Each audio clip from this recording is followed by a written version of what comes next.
شدید گرمی کے باوجود مختلف پمپنگ اسٹیشنز پر کے الیکٹرک کے بریک ڈاؤن ہو رہے ہیں۔ واٹر کارپوریشن کے الیکٹرک کے بریک ڈاؤن سے پانی کی ترسیل کا نظام سخت متاثر ہو رہا ہے۔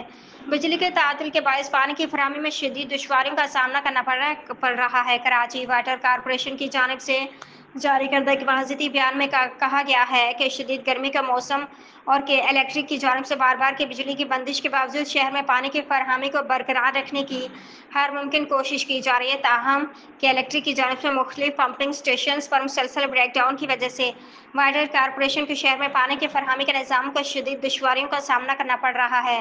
ترجمان واٹر کارپوریشن کے مطابق 27 مئی کی رات 1:50 پر دھابیجی پمپنگ اسٹیشن پر بجلی کا بڑا بریک ڈاؤن ہوا اور بجلی صبح 7:20 پر بحال ہوئی۔ اس دوران کے 3 اور 4 فیز کی بجلی مکمل طور پر بند رہی، جس کے باعث شہر کو اس روز تقریباً 45 ملین گیلن پانی فراہم نہیں کیا جا سکا۔